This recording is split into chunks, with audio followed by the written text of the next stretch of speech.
जय हिंद दोस्तों, मैं कुणाल आपका स्वागत करता हूं। ये हमारे इकोनॉमिक्स के सीरीज का 27वां लेक्चर है और आज का टॉपिक है धन का परिचय। तो आज 27वें लेक्चर में हम लोग धन के परिचय लेंगे। ठीक है, तो आइए समझते हैं धन का परिचय होता क्या है। यहाँ एक शब्द है धन। धन बहुत ही ज्यादा महत्वपूर्ण शब्द है। तो ये यानी कि ये सबके लिए जरूरी है, चाहे वो इंसान हो, चाहे कोई संस्थान हो, चाहे कोई सरकार हो, चाहे कोई बैंक हो, यहाँ तक कि एनजीओ जो कि नॉन प्रॉफिट ऑर्गेनाइजेशन होती है, इसको भी रन करने के लिए धन की जरूरत होगी। इसलिए धन बहुत ही महत्वपूर्ण होता है। यानी कि जो धन होता है हमारे जीवन को चलाने के लिए ईंधन होता है।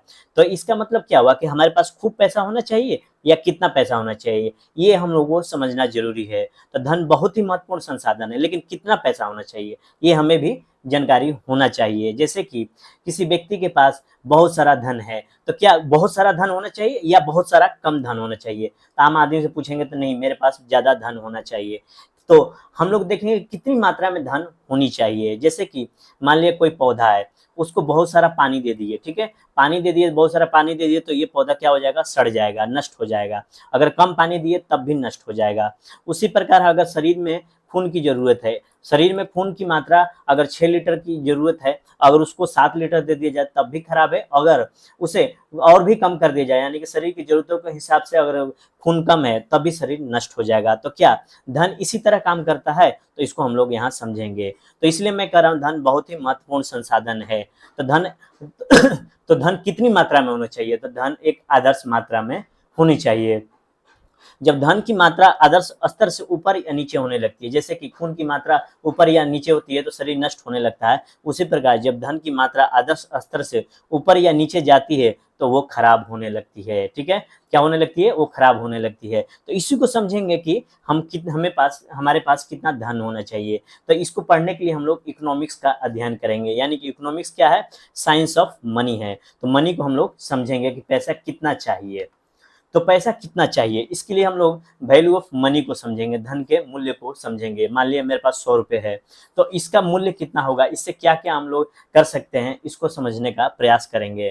तो जो पैसा है हमारे पास है, उससे हम लोग क्या कर सकते हैं? सामान खरीद सकते हैं, परचेज ऑफ गुड्स कर सकते हैं। उसके बाद सेवाएं, सर्विसेज को हम लोग खरीद सकते हैं। उसके अलावा संपत्ति की खरीदारी कर सकते हैं। संपत्ति में आपका हो जाएगा गोल्ड हो जाएगा, फिर उसके बाद शेयर हो जाएगा, घर हो जाएगा, गाड़ी हो जाएगा, बॉन्ड हो जाएगा। सेवाओं में आप ट्रेवल कर सकते हैं, इंटरटेनमेंट कर सकते हैं। तो ये सारी चीजें आप लोग पैसे के माध्यम से खरीद सकते हैं। तो यानी क्या कर रहे हैं हम लोग? यहाँ सारा का सारा काम खरीदने का काम कर रहे हैं। यानी कि जो धन है, पैसा है, उसके माध्यम से हम लोग चीजों को खरीद रहे हैं, ना कि हम लोग पैसा को खा रहे हैं। पैसा को हम तो खा नहीं सकते हैं ना, तो हम लोग क्या कर रहे हैं? खरीद रहे हैं। तो यानी कि पैसा क्या होता है? सिर्फ परचेज किया जा सकता है पैसे के माध्यम से, यानी कि खरीदा जा सकता है। तो इसके अंदर एक पावर छुपी होती है। पैसे के अंदर क्या होती है? एक पावर छुपी होती है, जिसे परचेजिंग पावर ऑफ मनी कहते हैं, या जिसे हम लोग पैसे की क्रय शक्ति भी कहते हैं। समझ में आया? पैसे की क्रय शक्ति क्या होती है? यानी पैसे में एक शक्ति होती है जिससे हम लोग वस्तुओं की खरीदारी कर सकते हैं, सेवाओं की खरीदारी कर सकते हैं, संपत्ति की खरीदारी कर सकते हैं।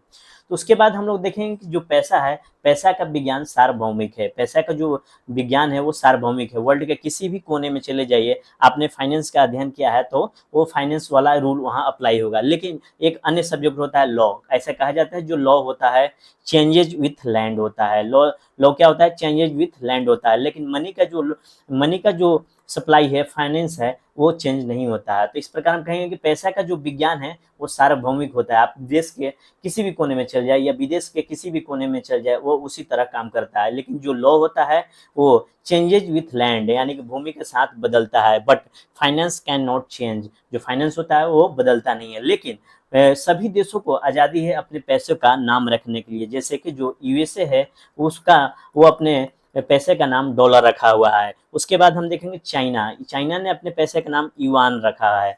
उसके बाद हम देखेंगे जापान। जापान है, अपने पैसे का नाम क्या रखा है? येन रखा है।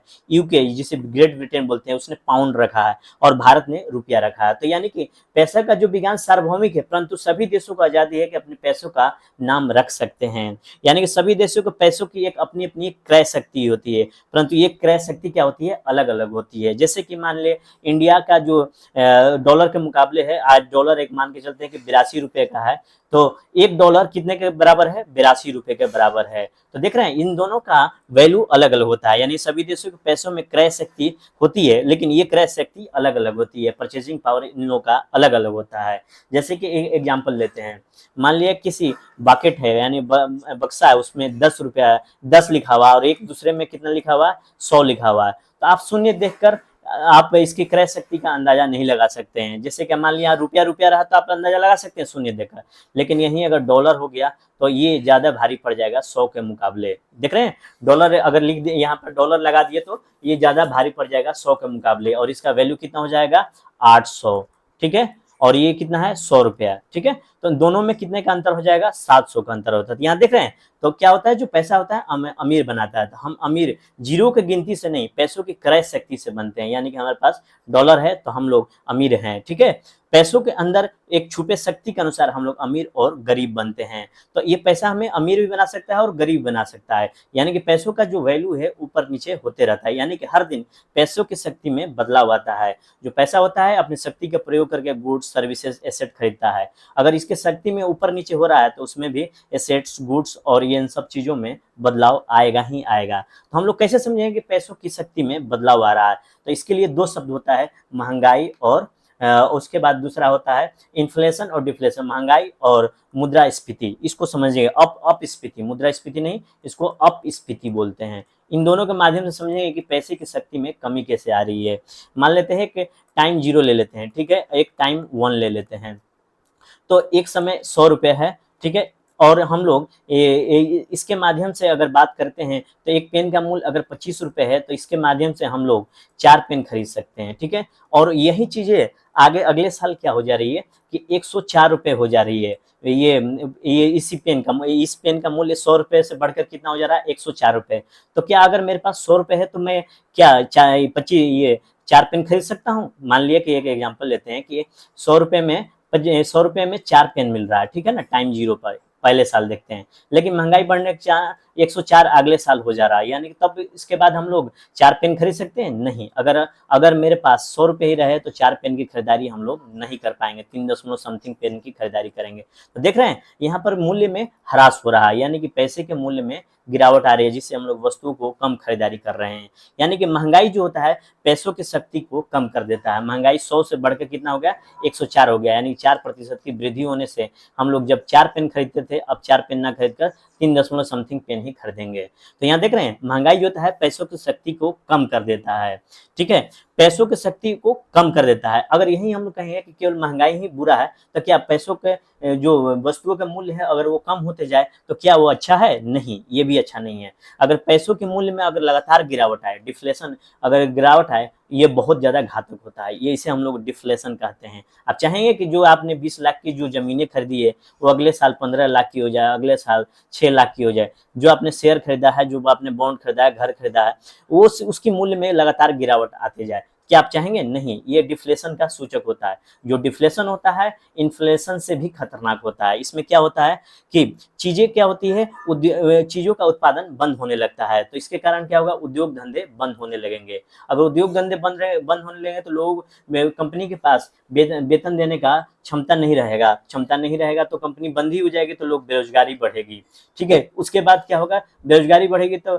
लोगों का वेतन कम होगा तो लोग मांग कम करेंगे, फिर उसके बाद सरकार को टैक्स कम मिलेगा और अर्थव्यवस्था इस तरह से धीरे धीरे धराशायी होती चली जाएगी।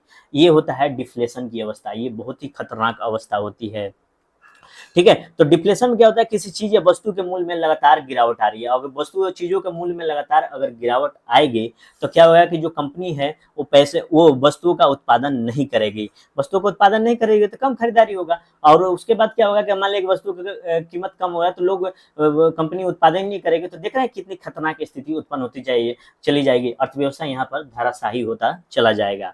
इसके बाद हम देखते हैं कि महंगाई, इसके बाद कौन सी एक टर्म हमने पढ़ा था, इन्फ्लेशन, महंगाई। इसमें क्या होता है, ये अर्थव्यवस्था के लिए बेहतर होता है, लेकिन आम आदमी कहेंगे कि ये महंगाई कैसे बेहतर होगा। तो इसमें क्या होता है कि वस्तुओं की कीमतें बढ़ेगी, हालांकि आम आदमी के जेब पर चोट तो जरूर पहुंचेगा।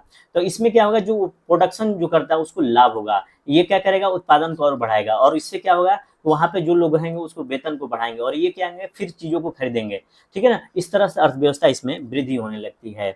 तो क्या कहा यहाँ पर हम लोग देखने को मिला, महंगाई ज्यादा अच्छा है अपस्फीति यानी डिफ्लेशन की तुलना में, कम से कम अर्थव्यवस्था तो बनी रह रही है ना। तो अब इसी चीज को हम लोग एक आंकड़े के माध्यम से समझेंगे कि महंगाई कितना अच्छा है, इस चीज को हम लोग आंकड़े के माध्यम से समझते हैं। तो एक एग्जांपल लेते हैं, T0 के समय पर ए व्यक्ति है और T0 समय पर भी बी व्यक्ति है, ठीक है। तो उसकी मान ली इसकी इनकम अगर मान लेते हैं 50,000 रुपए है, तो ये कितना खर्च करेगा, खर्च कितना करेगा, ये अपना 30,000 रुपए है, ठीक है। बचत कितना होगा, 20,000 रुपए, ठीक है। ये पहली स्थिति रहा। फिर उसके बाद बी की स्थिति में देखें तो इसमें क्या होगा कि इसकी 50,000 रुपए इनकम है, मान के चलते हैं इसकी 50,000 इनकम है। फिर उसके बाद इसकी बचत कितने, सॉरी खर्च कितना है 30,000 रुपए और इसकी बचत कितनी है 20,000। ये दोनों की स्थिति हुई, ठीक है।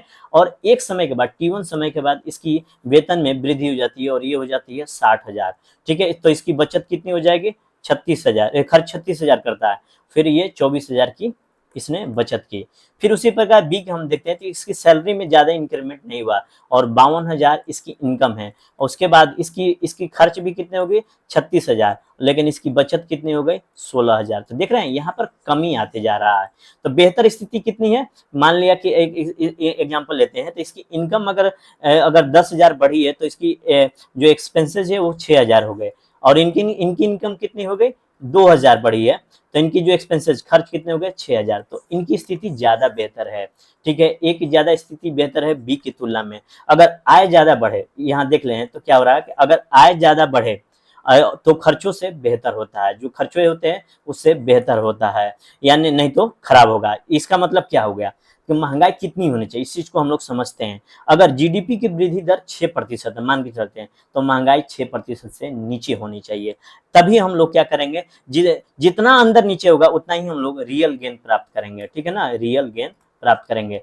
अगर महंगाई अगर जीडीपी से ऊपर जा रही है तो ये बहुत ही खतरनाक स्थिति होती है। तो महंगाई जो होती है यानी इन्फ्लेशन क्या होती है, वो अपने जो आय होती है उससे उससे उससे कम होनी चाहिए। अगर आय ज्यादा बढ़े, अगर मान लिया कि जीडीपी ज्यादा बढ़ गए तो खर्चे से तो बेहतर है, लेकिन वो अगर मान ले एग्जाम्पल लेते हैं कि अगर जीडीपी का वृद्धि दर 6% है और महंगाई 7% है तो ये खराब स्थिति है। तो अगर यही बात करें कि आइडियल कंडीशन में कितना होना चाहिए महंगाई, तो जीडीपी की दर अगर 6% है तो महंगाई 6% से नीचे होनी चाहिए और जितनी नीचे होगी वो उतना ही वास्तविक लाभ प्राप्त होगा, ठीक है। तो महंगाई इतना ही होना चाहिए। तो ठीक है, तो आज भर इतना ही रखते हैं, ठीक है। तो ये रहा धन का परिचय दिया। कल हम लोग मुद्रा आपूर्ति और मुद्रास्फीति दोनों को और डिटेल में पढ़ेंगे। तो ये रहा अर्थशास्त्र के सिद्धांत में धन का परिचय। थोड़ा सा मैंने इन्फ्लेशन और डिफ्लेशन को आम भाषा में समझाया। इसको आप लोग एक दो बार देखेंगे, चीजें समझ में आएगी और भी आगे चीजों को देखेंगे, ठीक है। तो आज भर के लिए इतना ही। आपके सहयोग के लिए धन्यवाद। नमस्कार, जय हिंद।